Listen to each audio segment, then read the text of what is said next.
The phone buzzed. Jonathan shifted his weight, pressed the receiver to his ear, and spoke into the empty air of his cubicle. "Accounting, 1 moment, please."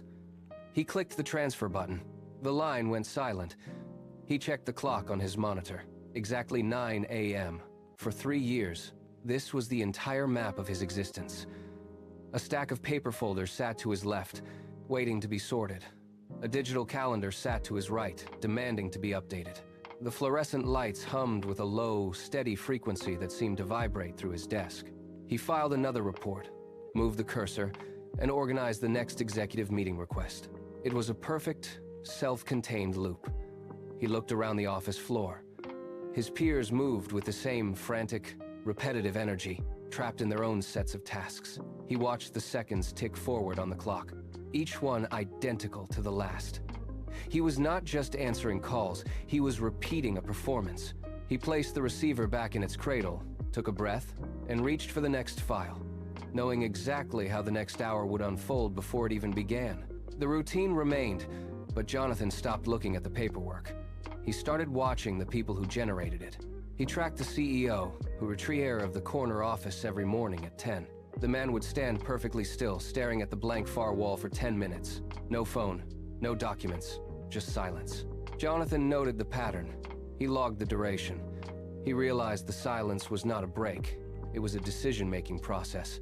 He shifted his attention to the lead strategist. The man carried a single, handwritten note taped to the back of his laptop. It was never updated, yet he consulted it before every high-stakes meeting. Jonathan walked past the desk, eyes tracking the movement of the strategist's fingers across the paper. He saw the logic. It was not chaotic activity that moved these men forward, but a specific, repetitive discipline. He began to see the office not as a collection of frantic tasks, but as a map of cause and effect. He stood by the printer, ostensibly waiting for a document, but his mind was mapping the architecture of their influence. He realized that power was not a mystery. It was a sequence of observable, repeatable actions. He turned back to his desk, took a pen, and wrote down his first observation. The office clock hit noon, and while others flocked to the cafeteria, Jonathan stayed at his desk. He opened a worn book on the philosophy of achievement. He did not skim the pages. He studied the sentences until the ink seemed to imprint on his mind. He read about the power of desire, not as a vague wish, but as a burning, physical hunger that dictated every waking choice. He closed the book, pulled a small card from his pocket, and gripped his pen. He wrote his career goal in sharp, heavy letters. He did not write it as a hope. He wrote it as a fact. He tucked the card into his wallet, pressing it against his chest every time he reached for his identification badge. He began to test the logic. He stopped viewing his current role as a final destination and started seeing it as a laboratory. He visualized the promotion, the office, and the responsibility, forcing his mind to accept these realities before they existed in the world. The mundane tasks of the morning now felt different. Each folder he filed was no longer a chore. It was a repetition of a discipline he was building. He was no longer just answering calls. He was preparing for a role that had not yet been offered. The knowledge gap became a physical weight. Jonathan looked at his project logs and saw the ceiling of his own capability. He did not wait for the company to offer training. He signed up for night classes, trading his evening silence for the hum of lecture halls. He studied strategy, finance, and logistics until his eyes burned. Between classes, he walked the office halls with a new cadence. He forced himself to believe in the promotion, treating his desk as a temporary station rather than a permanent home. He spoke to colleagues with the authority of the position he sought, not the one he occupied. Every time a doubt surfaced, he returned to the card in his wallet, anchoring his belief in the written goal. He was building a foundation, layer by layer, through sheer exertion. He spent his weekends reviewing case studies, mapping potential crises, and drafting solutions for problems he had not yet been assigned to solve. He cultivated a quiet, unshakable faith in the process. He stopped asking if he would succeed and started asking what a person in that role would do today. He was not just working harder, he was reprogramming his own potential to match the reality he intended to claim. The test arrived on a Tuesday. Jonathan stood before the senior director, his proposal laid out with precision. He had mapped every variable, accounted for every risk, and spent weeks refining the logic. The director flipped through the pages, his expression unchanging. Then, he tossed the folder onto the desk with a dull thud. "Not viable," he said. The words hit like a physical blow.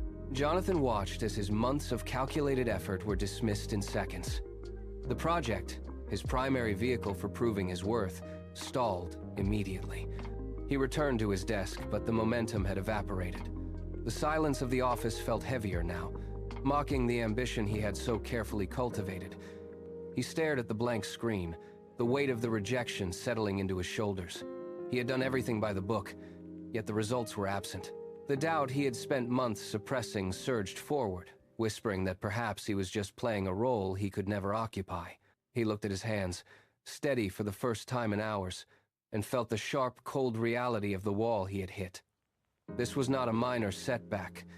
It was a total collapse of his current strategy. He sat motionless, the rejection letter sitting on his blotter like a final verdict. The rejection letter remained on his desk for exactly 1 hour. Then, Jonathan crumpled it and dropped it into the bin. He pulled out the original proposal, the one that had been shredded by criticism, and began to dismantle his own logic. He stayed past midnight, the office lights clicking off one by one until only his desk glowed in the dark. He rewrote the strategy, then scrapped it. He drafted a second version, found a flaw in the financial projections, and scrapped that too. The third attempt focused on operational efficiency, but he realized it lacked the necessary scale. He was running on caffeine and the raw necessity of proving his own thesis. By the fourth draft, his fingers were cramped, and his eyes were bloodshot. He pushed through the exhaustion, treating each rejection not as a failure but as a data point. He identified the gaps in his argument, the soft spots in his reasoning, and fortified them with new research. He didn't just tweak the wording, he rebuilt the entire architecture of the pitch. On the fifth iteration, he finally stopped. The logic held. The numbers were ironclad. He printed the final document, the paper still warm from the printer, and stared at the door of the director who had dismissed him. He was ready to force the issue again. Jonathan realized he was hitting a ceiling that no amount of solo work could break.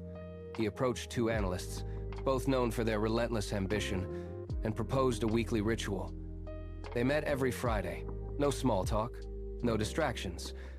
They dissected each other's projects, tearing apart weak arguments and challenging every assumption until only the strongest logic remained. The friction was constant.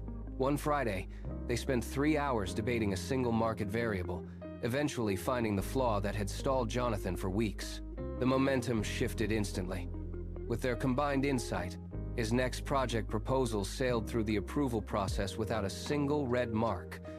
The impact was immediate and visible. The following Monday, the manager walked to his corner desk. There were no more files to stack, no more phone lines to monitor. He was handed a key. He packed his belongings into a single box and walked past the rows of desks to the north corridor. He opened the door with his name etched into the glass and stepped inside. The door clicked shut, silencing the hum of the main floor. He sat down, the space around him quiet and deliberate, and for the first time, he realized the foundation was finally set. Years had passed, but the sound of a crisis remained the same. Hurried footsteps, muffled arguments, and the frantic clicking of keyboards. Jonathan stood at the head of the boardroom table, his hands pressed flat against the mahogany surface. He watched the projections flicker on the wall, the data showing a collapse that threatened the entire department. He didn't raise his voice. He didn't pace. He waited for the room to quiet, then pointed to a single line on the chart, directing the strategist to pivot the entire plan. The tension in the room snapped into focus. As the team scrambled to execute, a junior employee stepped forward, notebook held tight against his chest. He looked at the charts, then at the man who had once answered phones in the corner. "Sir," the junior said, his voice barely audible over the hum of the cooling fans. "How did you do it? What is the secret to this kind of reach?" Jonathan leaned back. He looked at the window, watching the city lights blur in the late afternoon. The distance between the corner desk and this table was measured not in years, but in the thousands of hours he had spent practicing the same principles while others were sleeping. He turned back to the employee, his gaze steady and impossible to ignore. Jonathan reached into his bag and pulled out a worn book, its cover soft from years of friction. He laid it on the mahogany table with a soft thud. The junior employee blinked, expecting a file or a digital code, not a philosophy. "It is not a secret," Jonathan said, his voice cutting through the remaining hum of the room. "It is a recipe. You cannot have the result without the ingredients." He pushed the book forward and tapped the page. Desire, faith, persistence, discipline. The junior leaned in, eyes scanning the words as if they might rearrange themselves into a shortcut.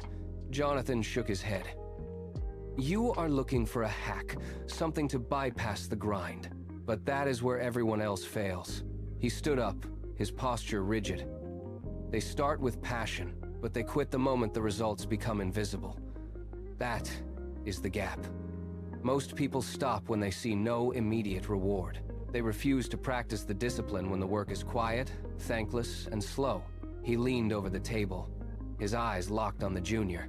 "The formula works every single time, but it demands that you keep going when there is absolutely no evidence that it will ever pay off." Jonathan walked to the window.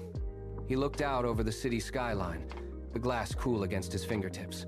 Below, thousands of lights flickered in the dusk, each representing a life caught in the same cycle he had once inhabited. He had started as a secretary, answering calls, but he had become a builder of organizations. He did not chase the wealth or the corner office. He chased the mastery of the principles he had held onto for decades. He pressed his palm against the pane, watching the movement of traffic far below. He realized the transformation was complete. The boardroom, the crisis, the tidal V's were just the final echoes of a much longer process. It was never about the job.